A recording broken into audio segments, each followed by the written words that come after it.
বছর 53 বছর।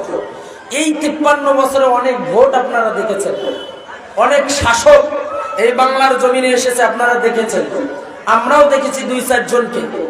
আচ্ছা, বুঝে থাকলে বলেন তো, কেউ কি এই দেশে শান্তি দিতে পেরেছে? চুরি কোনোদিন বন্ধ ছিল? ডাকাতি কোনোদিন বন্ধ ছিল? ধর্ষণ বন্ধ ছিল?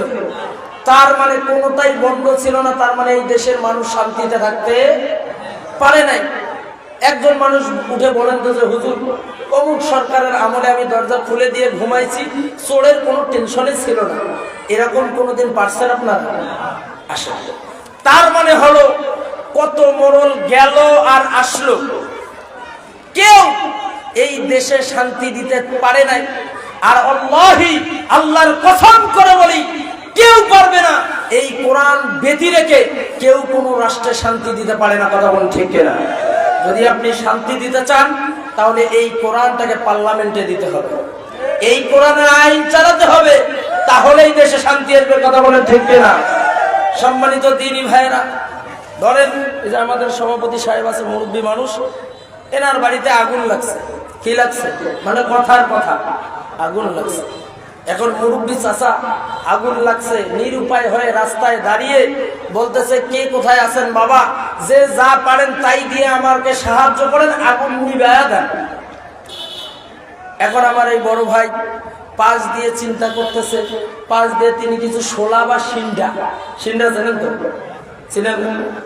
শোলা বা সিন্ডা পাশ দিয়ে নিয়ে যাচ্ছে। এখন তিনি চিন্তা করতেছেন, মাহফিলের সভাপতি মুরব্বী মানুষ, খুব আহাজারি করতেছে, তো ওনার উপকার হয়তো হোক, আমি সিন্ডাগুলো নিয়ে যে ঢেলে দেই। উনি তাই করছেন। আগুন কমবে না বাড়বে? আগুন কমবে না বাড়বে? সুবহানাল্লাহ। দেখছে মানে আগুন বাড়লে মনে হয় সুবহানাল্লাহ। হ্যাঁ, এখন আর এক পাশ দিয়ে ওনার সিন্ডা দিয়ে হলো না। এখন পাশ দিয়ে এক যুবক ভাই যাচ্ছে, সে ওই মনে করেন যে লাল স্কুলের কাছে গিয়ে তার মোটর সাইকেলের তেল শেষ হয়েছে। এখন সে তেল পাম্প থেকে পেট্রোল নিয়ে আসতেছে, দেখতেছে মুরব্বী মানুষ আহাজারি করতেছে, কে আছেন বাবা, আমার বাড়িতে আগুন লাগছে, একটু আগুন নিভাতে হবে, একটু কে যে যা পারেন সাহায্য করেন। এখন যুবক মানুষ চিন্তা করলো, আহারে মুরব্বী মানুষ আহাজারি করতেছে, এই তেলটা যেহেতু উপকার হয়তো হোক, ও নিয়ে যে পেট্রোল ঢেলে দিয়েছে। আগুন কমবে না বাড়বে? আমি বুঝছি আপনারা চালাক হয়েছেন, এখন সুবহানাল্লাহ বলবেন না, এখন বলেন আলহামদুলিল্লাহ। এখানে মনে হয় আলহামদুলিল্লাহ হবে। হ্যাঁ, তার মানে হলো এই, ওই পেট্রোল দিয়ে আপনি উপকার করতে চাচ্ছেন, পেট্রোল দিয়ে ঢেলে দিয়ে উপকার হবে না। কথা বলেন ঠিক কিনা? শোলা সিন্ডা ঢেলে দিয়া উপকার হবে না। আপনি যদি উনার উপকার করতে চান, শোলা ফালায়া দিয়া, তেল ফালায়া দিয়া, পানির ব্যবস্থা করে দেন, বালুর ব্যবস্থা করে দেন, অথবা চটের ব্যবস্থা করে দেন, তাহলে পরে আগুন নিভবে। কথা বলেন ঠিক কিনা? আজকে বাংলার প্রত্যেকটা ঘরে ঘরে, বাংলাদেশের আনাচে কানাচে ধর্ষণের আগুন দাউ দাউ করে চলে। এই তো গত পরশু দিনের ঘটনা দেখলাম আমি, আপনাদের হাতীবান্ধায়ও এক ঘর থেকে মেয়েকে জোর করে বাইর করে নিয়ে যে ধর্ষণ করেছে। আপনারা মনে হয় জানেন না, আমাদেরকে খবর রাখতে হয়। গতকাল মাহফিলে গিয়ে এই কথাটাই বলেছে দিনাজপুরে। আপনাদের হাতীবান্ধার নিউজ, এল নিউজ প্রচার করেছে, আরো কোন কোন নিউজ প্রচার করেছে। আপনাদের হাতীবান্ধায় একটা মেয়েকে ঘর থেকে বাইর করে নিয়ে যে ধর্ষণ করেছে। এখন বাংলাদেশের আনাচে কানাচে ধর্ষণের আগুন দাউ দাউ করে চলে। আর বর্তমান সেই সময়ের ফেসিবাদ সরকার হাসিনা বলে যে বাংলাদেশের মেয়েরা গেঞ্জি পরে চলবে। কথা বলেন না কেন? তাহলে আগুন কমবে না নিভবে? কমবে না বাড়বে? ধর্ষণ কমবে না বাড়বে? এখন দেখা যায় যে গোটা বাংলাদেশে সেই সময় কলমের খোসা দিয়া লক্ষ লক্ষ টাকা মেরে দিচ্ছে। একজনের একটা চাকরির নাম দিয়া লক্ষ লক্ষ টাকা মেরে দিচ্ছে, কোটি কোটি টাকা আত্মসাৎ করতেছে। গোটা বাংলাদেশটাই দেখা যায় যে সুদের কারবার চলছে, ঘুষের কারবার চলছে। আর সেই সময়ে যদি আসিয়া সুদের আইন চালু করে দিয়ে জাকাত ভিত্তিক অর্থনীতি বন্ধ করে দেন, ঘরে ঘরে জাকাত দেন, আপনারা বুঝে থাকলে বলেন সুদ কমবে না বাড়বে? ঘুষ কমবে না বাড়বে? যদি আপনি সুদ বন্ধ করতে চান, ধর্ষণ বন্ধ করতে চান, যদি সন্ত্রাস বন্ধ করতে চান, মোট কথা সবকিছুই যদি বন্ধ করতে চান, অন্যায় বন্ধ করতে চান, তাহলে এই কোরআনের বিকল্প একটাও আছে নাকি? কথা বলেন, আছে নাকি? তাহলে আপনাকে এই কোরআন নামক পেট্রোল ঢেলে দিতে হবে, অন্যথা আল্লাহি ধর্ষণ বন্ধ হবে না, খুন বন্ধ হবে না, ঘুষ বন্ধ হবে না, সুদ বন্ধ হবে না। কথা বলেন ঠিক কিনা? অতএব আপনি যদি শান্তি দিতে চান, তাহলে এই কোরআনের আইন বাস্তবায়ন করতে হবে। আমরাও একটু এই দেশে শান্তিতে দেখতে চাই কি চাই না? এই দেশে শান্তি আসুক, আমরা চাই কি চাই না? সম্মানিত দিনী ভাইরা, আল্লাহ পাক রব্বুল আলামিন তিনিও ভালো করে জানেন যে বাংলাদেশে মাঝে মাঝে ভোট হবে। আল্লাহ জানে কি জানে না? আওয়াজ দিয়ে বলেন, জানে কি জানে না? তাহলে আপনি ভোটটা কাকে দিবেন? কোন মানুষটার হাতকে শক্তিশালী করবেন? আপনি কোন মানুষটাকে সাহায্য করবেন?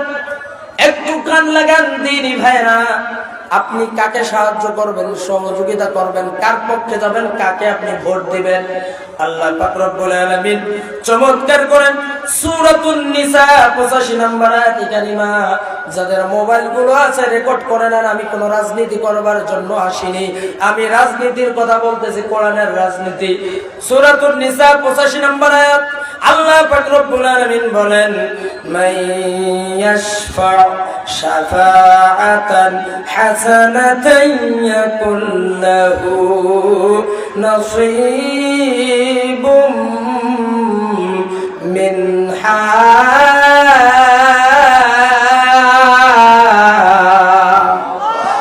আল্লাহ পাক রব্বুল আলামিন বলেন, আমার গোলামেরা, তোমরা ওই মানুষটার সঙ্গে থাকো, তোমরা ওই মানুষটাকে সহযোগিতা করো, ওই মানুষটার হাতকে শক্তিশালী করো, ওই মানুষটাকে তোমরা সিল দাও, ভোট মারো। কোন মানুষটাকে? যেই মানুষটা এই সমাজ থেকে অন্যায়কে দূর করতে যাবে, এই সমাজ থেকে জুয়াকে বন্ধ করে দেওয়ার চেষ্টা করবে, যেই মানুষটা সমাজ থেকে অন্যায়, অত্যাচার, অবিচার, অনাচারকে দূর করবে, তোমরা ওই মানুষটাকে সাহায্য করো, সহযোগিতা করো। আরেকটা মানুষ যখন অন্যায়কে দূর করবে, অপরাধীকে দূর করবে, অসচ্ছল মানুষগুলোকে সাহায্য করবে, রিলিফের কার্ড দিবে, টাকা নিবে না, বিধবা মানুষকে সাহায্য করবে, সহযোগিতা করবে, বিধবা ভাতা দিবে, কোনোদিন টাকা নিবে না। এই মানুষগুলোকে তোমরা যদি সাহায্য সহযোগিতা করো, ওই মানুষটা একজন প্রতিনিধি, একজন নেতা, একজন অসহায় মানুষকে সাহায্য করবার কারণে যেমন পরিমাণ সওয়াব পেয়েছে, ও গোলাম, তাকে তুমি ভোট দেওয়ার কারণে, তার সঙ্গে থাকবার কারণে সম পরিমাণ সওয়াব আমি আল্লাহ তাআলা তোমার আমলনামায় দিব। চিৎকার করে বলেন সুবহানাল্লাহ। আপনি গরিব মানুষ, অসহায় মানুষ, একটা অসুস্থ মানুষকে দেখতে গিয়ে আপনার পকেট কিচ্ছু নাই, দিতে পারলেন না, কিন্তু আপনার এলাকার মোড়ল, আপনার এলাকার মেম্বার, আপনার এলাকার চেয়ারম্যান, তাকে আপনি সহযোগিতা করেছেন, ভোট দিয়েছেন, দেওয়ার কারণে ওই চেয়ারম্যান সাহেব একজন রোগীকে সাহায্য করলো, একজন বিধবাকে সাহায্য করলো, অসহায় মানুষকে সাহায্য করলো, যেমন সওয়াব আল্লাহ তাআলা সম পরিমাণ সওয়াব আপনার আমলনামায় দিবেন। বলেন সুবহানাল্লাহ। এরপরে আল্লাহ তাআলা বলছেন, গোলাম, অসৎ মানুষকে যদি তোমরা সহযোগিতা করো, একজন মদখোরকে যদি তুমি সাহায্য করো, ভাইজান কোনো সমস্যা আছে? খেয়াল করেন না, ওনার সমস্যা নেই, আলহামদুলিল্লাহ, ওনার 1 নম্বরে সার্ভিসে আসবে ইনশাআল্লাহ। যাদের সমস্যা আছে তারা তো বাইরে শুনতেছে, হুজুর আমাদের বিপক্ষে বলতেছে নাকি, নোট করতেছি, যে একটা পেজকে হুজুরের যাওয়ার সময় কায়দা করবো, টেনশন নাই, কোরআন সামনে আছে, কোরআনের কথা বলবো। বাড়ির থেকে বিদায় নিয়েই আমরা বাইরে হই সব সময়। আসরের নামাজ পড়েও একজনের জানাজা করেছি, এই জানাজার কারণে আমার মাহফিল আজকে ডোমারে যাইতে পারি নাই, জানাজার কারণে। মাদ্রাসার সাথেই একজন মারা গেছে, তো আপনাদের সাজু হাফেজ সাহেব, উনি আমার বন্ধু মানুষ, ওর মাদ্রাসা অনেকবার বলেছে, সুযোগ হয় নাই, আর একজন অনেকবার, যাকে আল্লাহ কবুল করেছেন, আজকে এসেছি, কিছু কথা বলে যাবো ইনশাআল্লাহ। এখন আসেন, আপনি যদি একজন মদখোর, গাঁজাখোর, শয়তান, ইবলিসকে সাহায্য করেন, তাহলে কি হবে আল্লাহ বলছেন, খেয়াল করেন। আল্লাহ তাআলা বলেন, আমার গোলামেরা, নেককার মানুষকে বাদ দিয়ে, নামাজি মানুষকে বাদ দিয়ে, দাড়িওয়ালা মানুষকে বাদ দিয়ে, হুজুর মানুষ বাদ দিয়ে, সৎ মানুষকে বাদ দিয়ে যদি তুমি একজন অন্যায় অপরাধীকে, মদখোর, গাঁজাখোর, টপটেনর, সমাজের একজন মাস্তানকে সাহায্য করো, ভোট দাও, আল্লাহ তাআলা পরক্ষণে বলছেন ওয়া মাইয়াশফা শাফাআতান সাইয়্যাতান ইয়াকুল্লাহু কিফলুম মিনহা।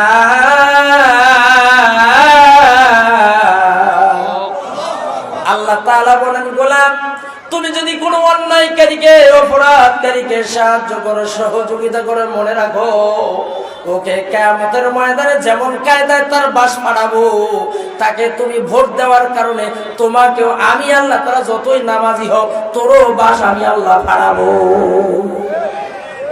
কথা কার? বাস পাড়া পর্যন্ত আমাদের বাংলা কথা, আমরা রংপুরের মানুষ ইন্ডিয়া করেই কথা বলি, ঠিক কিনা বলেন? সম্মানিত দিনী ভাইয়েরা, যদি আপনি একজন অন্যায়কারীকে, অপরাধ মানুষকে সাহায্য সহযোগিতা করেন, একজন অন্যায়কারীকে, মদখোরকে আপনি সাহায্য করবার কারণে বিগত দিনেও দেখা গেছে আমাদের এলাকায় কিছু মানুষ, আপনাদের এলাকার একজন চেয়ারম্যানও আছে এরকম, আমার মাহফিলে বাধা দিয়েছিল, বড় কথা মাজারের পশ্চিম পাশে আপনাদের এই ইউনিয়নের চেয়ারম্যান, উনি কি এলাকায় আছেন? কথা শ্যামল সাহেব আছেন না? নাই জি, ও গড্ডিবাড়ির চেয়ারম্যান। এটা গড্ডিবাড়ি নয়, ও গড্ডিবাড়ি। ওইটা কি আছে এলাকায়? নাই না? বড় কথা মাজারের বামাও সেদিন ছিল, বড় কথা মাজারের পশ্চিমে আমার মাহফিলে বাধা দিয়েছে এবং স্পষ্ট কথা এখানে দাঁড়িয়ে মাইক নিয়ে বলেছে, যারা নৌকায় ভোট দিবেন তারা আসবেন, আর যারা নৌকায় ভোট দিবেন না তারা খবরদার ভোট সেন্টারে যাবেন না। মিয়া তুমি কোথায়? তোমাকে পাবলিক দেখতে চায়, তোমাকে যদি পায় এই হাতিবান্দার মানুষ তোমার থোতা ভাড়াবে। কথা বলা ঠিক কিনা? একজন জনপ্রতিনিধি, একজন এলাকার নেতা, আপনি কেমনে এই কথা বলেন? আর আপনি নেতা সবার ভালো, বড় লোক, ধনী, গরিব, আওয়ামী লীগ, বিএনপি, জামাত, নামাজ যা আছে, আপনি নেতা সবার ভালো, কিন্তু আপনি একতরফা নেতামি করবেন। যে এইরকম একতরফা নেতামি করবে তারই থোতা বাংলাদেশের মানুষ পালাবে। কথা বলেন ঠিক কিনা? আমি খুঁজি, আমার ভিডিওটা এখনো আছে, আমি খালি খুঁজি যে এই লোকটা কয়, খোঁজ নিছি, এবার নাকি ওখানে যায় নাই, প্রধান অতিথি। চিন্তা করে দেখা যায় এরকম একটা মঞ্চে, কোরআনের মঞ্চে দাঁড়িয়ে বলে যারা নৌকায় ভোট দিবেন তারা যাবেন, যারা দিবেন না তারা যাবেন না। তুমি মিয়াজ কোথায়? সময় একরকম থাকে না, থাকে না একরকম সময়। আল্লাহ বলছেন সময় হলে আমি আল্লাহ পাক রব্বুল আলামিন এই কোরআনের বিজয় অবশ্যই দিবই দিব। অতএব আজও 2-4 জন দেখা যায় যে আলেমদের উপরে এখনো ক্ষিপ্ত, এখনো মাইক কেড়ে নেয়, এখনো দেখা যায়, আছে না নাই? আমি আপনাদের পায়ে হাত রেখে বলি, ভাই আপনি আমার দিনী ভাই, আপনি মুসলমান ঘরের সন্তান। আমরা যদি কোরআনের বাইরে কথা বলার চেষ্টা করি, আসেন কোরআন নিয়ে বসেন, কোরআনের আইন চালু হোক। আপনি যদি এটা না চান, আপনি ফাঁসে হয়ে মৃত্যুবরণ করবেন। আমি তো এটা চাই না যে আমার একজন দিনী ভাই ফাঁসে হয়ে মরণ। অতএব সাবধান, আগামীর দেশ কোরআনের দেশ, আগামীর দেশ ইসলামের দেশ। কথা বলেন ঠিক কিনা? সম্মানিত দিনী ভাইয়েরা, এখন আসেন একজন নেককার মানুষকে, একজন ভালো মানুষকে যখন আপনি সাহায্য করে, মোট কথা ভোট দিয়ে যখন আপনি চেয়ারের মধ্যে বসাবেন, ভালো করে খেয়াল করেন এখন কাজ কি। যখন আপনি একজন ভালো মানুষকে, নেককার মানুষকে ভোট দিয়ে সহযোগিতা করে পার্লামেন্টে পাঠাবেন, আল্লাহ পাক রব্বুল আলামিন বলেছেন ওই নেককার মানুষটার, ভালো মানুষটা সংসদে যাওয়ার পরে, চেয়ারে বসবার পরে সর্বপ্রথম তারা 4 দফা বিল পাস করবে। কয় দফা? জোরে বলেন, আরো জোরে। মার্কা কি? 4 দফা। কয় দফা? একজন ভালো মানুষ, নেককার মানুষ, সৎ মানুষ যখন এই চেয়ারে বসবে, পার্লামেন্টে যাবে, তার প্রথম কাজ হলো 4 দফা বিল পাস করবে। কয় দফা? কয় দফা? 4 দফা। খেয়াল করেন এই 4 দফা বিলটা কি।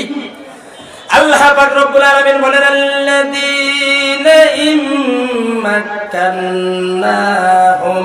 ফিল আরদি, আল্লাহ তাআলা বলেন আমার এই জমিনে যাদেরকে ক্ষমতা দেওয়া হবে, চেয়ারের ক্ষমতা দেওয়া হবে, চেয়ারের পাওয়ার দেওয়া হবে, জনপ্রতিনিধি আমি আল্লাহ তাআলা যাদেরকে দায়িত্ব দিব, আপনারা যাকে ভোট দিয়ে ক্ষমতায় দিবেন, চেয়ারে বসাবেন, ওই মানুষটার কথাই আল্লাহ তাআলা বলেছেন তাকে সর্বপ্রথম ওই আল্লাহর গোলাম ওই মানুষটার 4 দফা বিল পাস করবে।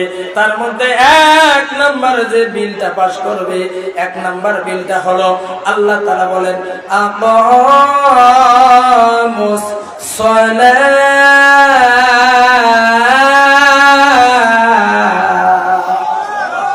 একজন নেককার মানুষ, ভালো মানুষ, সৎ মানুষ যখন চেয়ারে বসবে, সংসদে যাবে, 1 নাম্বার বিলটা কি পাস করবে আপনারাই বলেন, আওয়াজে বলেন নামাজ। আপনারা কি চান না যে সমাজে নামাজ বাস্তবায়ন হোক? চান কি চান না?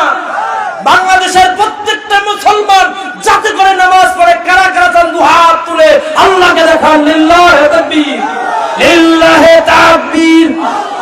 আল কোরআনের আলো সংসদে চালো, আল্লাহ তাআলা কবুল করুন, বলেন আমিন। সম্মানিত দিনী ভাইরা, আমাদের বর্তমান প্রধান উপদেষ্টা তার নাম কি? ডক্টর ইউনূস।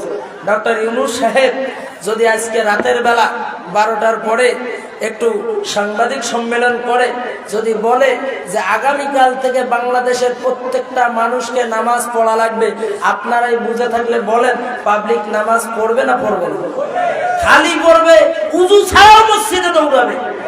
কারণ নামাজ না পড়লে আর্মি রেডি আছে, পিডির চামড়া থাকবে না। কথা বলেন ঠিক কিনা? দেখবে কিছু কিছু এলাকার কিছু কিছু মুসল্লি আছে, ওরে বাপ মনে হয় চকিদারি দায়িত্ব নিচ্ছে, মসজিদে যদি মুয়াজ্জিন সাহেব 1 মিনিট পরে আছেন, মুয়াজ্জিন সাহেব হালাল করি খান, হালাল করি খান, টাকা নেন না।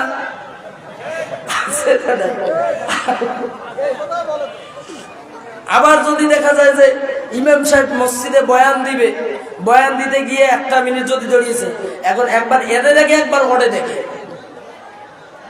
আগে তো মুসল্লিরা বুঝাইতে যে হুজুর সময় আছে, এখন কিছু বেয়াদব হয়েছে, ও কথাও বলে না, বলে হুজুর সময় কিন্তু পার হয়ে যাচ্ছে, আমি লালমনিরহাট যাব, সময় দেখেন না। সময়ের জ্ঞান যদি ইমামের না থাকতো ওই জায়গায় তুমি তারে দিতে না, তুমি সামনে থাকতে। কথা বল না কেন? দেখবেন এই সমস্ত মুসল্লিরাও যখন সংসদে নামাজের আইন পাশ হবে, বিল পাশ হবে, নামাজ না পড়লে পিঠির চামড়া থাকবে না, এরাও মধ্যরাতে মুয়াজ্জিন সাহেবকে ডাকবে, হুজুর হুজুর তাড়াতাড়ি করে ওঠেন, দেখেন তো আমার ঘড়িটার মনে হয় ব্যাটারি লো হয়েছে, বুঝতেছি না, দেখেন তো নামাজের সময় না, তাড়াতাড়ি আজান দেন, আর্মির মাই খাবার চাই না। কথা বল না কেন? তার মানে হলো এই, যখন সংসদে নামাজের বিল পাশ হবে, আমি ওলিয়ার রহমানকে, বেলাল হোসেন বুলবুল ভাইকে, মিজানুর রহমান সালি হুজুরকে এইভাবে মঞ্চে বসিয়া বলা লাগবে না বাবা নামাজ পড়ো, বলা লাগবে? আল্লাহর কসম করে বলি, আমি যদি কিয়ামত পর্যন্ত হায়াত পাই আর যদি নামাজের ওয়াজ করি, পাবলিক এর থেকে বাইর হবে আর কবে হুজুর তো কই, হুজুরদের কাজই এগুলো, আমি পড়বো না। কথা বল না কেন? তার মানে হবে একজন নেককার মানুষ, সৎ মানুষ যখন পার্লামেন্টে যাবে, প্রথম বিল যিনি পাশ করবেন, 1 নাম্বার বিল পাশ করবেন, সেই বিলটার নাম কি? আমরা চাই কি চাই না?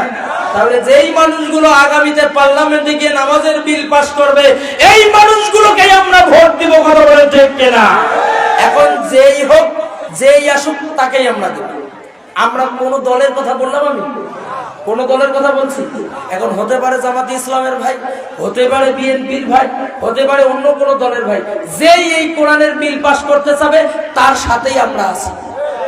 কিন্তু যে নামাজের বিল পাশ করতে চাবে না, সুদের সঙ্গে থাকবে, ঘুষের সঙ্গে থাকবে, মনে রাখবেন বাংলাদেশের জনগণ তাদের জিহ্বা ছিঁড়ে দিবে।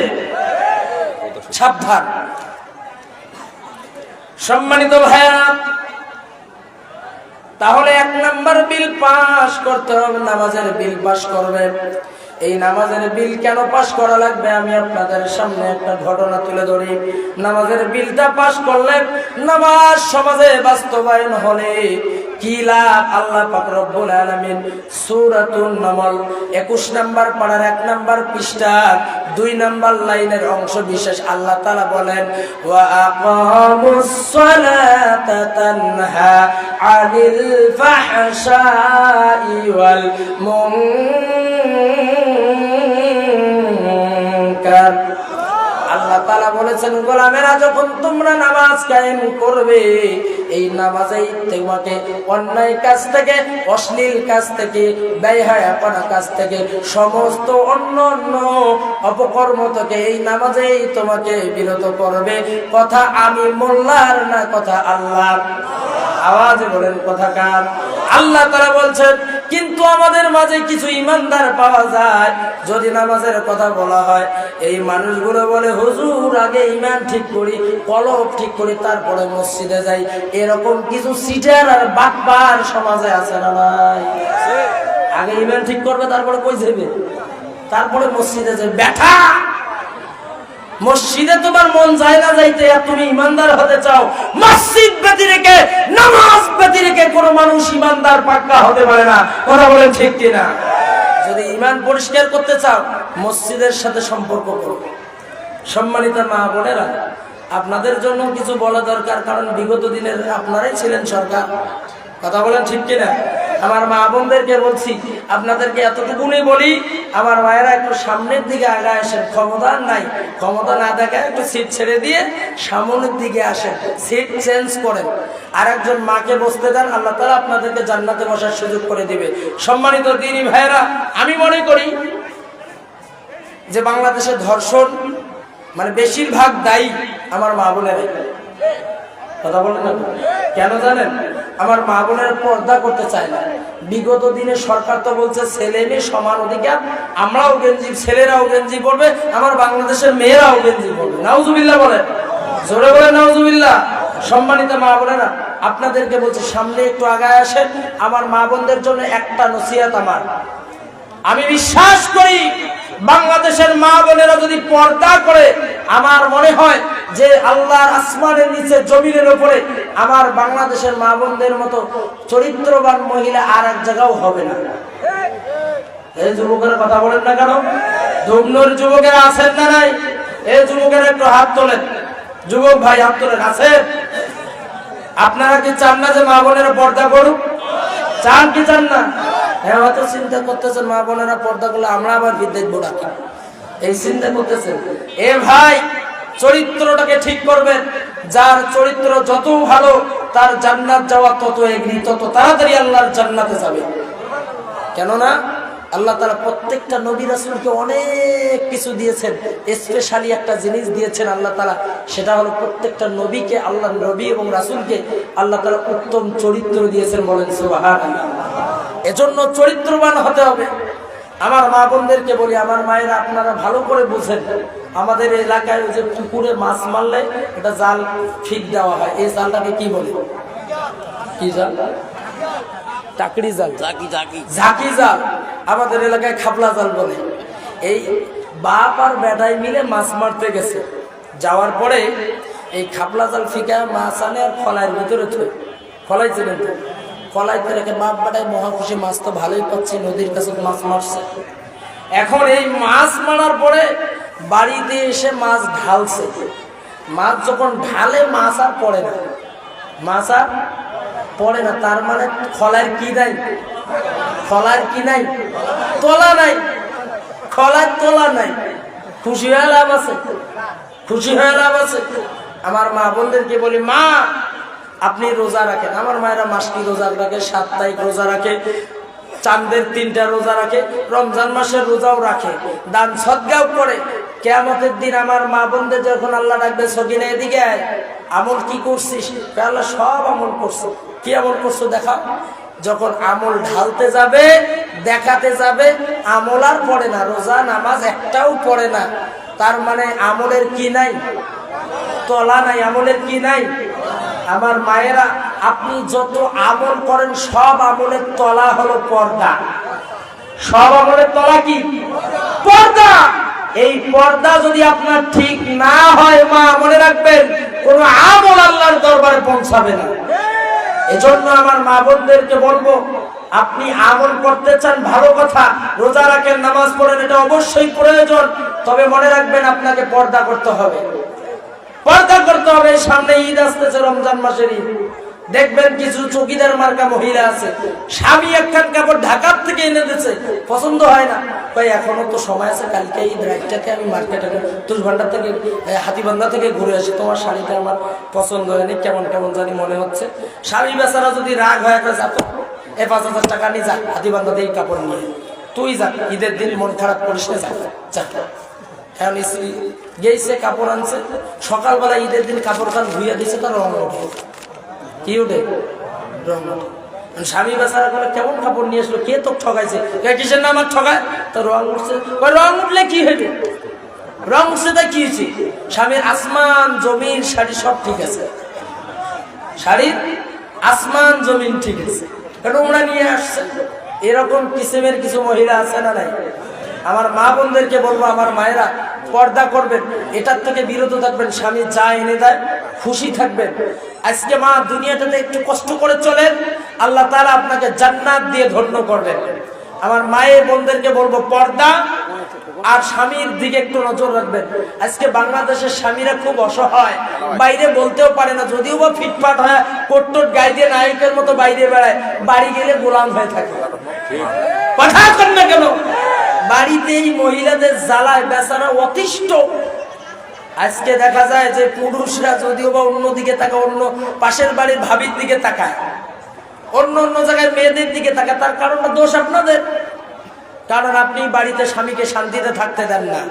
স্বামী, আপনি যদি কাপড় চোপড় নিয়ে আসেন, লিপস্টিক, মেকআপ টেকআপ যা আছে, আপনি এগুলা মাখেন আপনার দুলা ভাইয়ের বাড়ি যাওয়ার জন্য। কথা বল না কেন? আপনার মামাতো ভাইয়ের বাড়ির জন্য আপনি মেকআপ করে যান, কিন্তু হারাম একটা মানুষও মনে হয় হাত তুলতে পারবেন না যে আপনার স্ত্রী সোনো পাউডার, আলতা, কুমকুম যা আছে, মাইকে মুইকে ভালো গান শাড়ি পরিয়ে আপনার দেখাইছে। এরকম কয়জন আছে? হাত তোলেন তো। একজন আছে, আলহামদুলিল্লাহ, আল্লাহর ওলি হাতিবাচ্চা, আল্লাহ কবুল করেন, বলেন আমিন। আমাদের স্ত্রী গুলোকে আল্লাহ তাআলা এরকম বানায় দেন, বলেন আমিন। আমি এক জায়গায় একটা কথা বলছিলাম গত কয়েকদিন আগে, গত 20 তারিখে, 16 তারিখে কুমিল্লায় একটা কথা বলতে গিয়ে হাসতে হাসতে পেট ফেটে যায়। বাস্তব কথা। আজকে দেখবেন স্বামীরা মহিলাদের থেকে দূরে, পাশের বাড়ির ভাবির দিকে নজর। কারণ আমার মা বোনেরা দোষ। আমার মা বোনদেরকে বলি, আপনার স্বামীকে যদি আপনার আয়ত্তে রাখতে চান, একটা আমল করবেন। আমলটা হলো এই, সেটি হলো আপনার বাড়িতে সোনো পাউডার যা আছে, আপনি আপনার স্বামী বাইরে কাজ করতে যায়, যখন বাড়ি আসার সময় হয়, আমার মায়েরা খেয়াল করে, তার আগে সোনো পাউডার যা আছে মাখবেন, সুন্দর করে সাজবেন, সুন্দর করে সাজবেন। যেটা সুন্দর শাড়ি, যতক্ষণ আপনি আয়নার সামনে থাকবেন, আপনার স্বামীর জন্য সাজবেন, আল্লাহ তাআলা প্রত্যেকটা সেকেন্ডে সেকেন্ডে সওয়াব দিবেন। সুবহানাল্লাহ। যত সময় নিয়ে সাজবেন স্বামীর জন্য, আল্লাহ সওয়াব দিবেন। বাড়িতে যেটা ভালো শাড়ি আছে, ওই শাড়িটা পরবেন। দেখবেন আব্দুল্লাহর বাপ বাড়িতে আসতে না আসতে দরজা খুলে যখন সালাম দিয়ে দরজাটা খুলে দিবে, আপনিও খুলে দিবেন।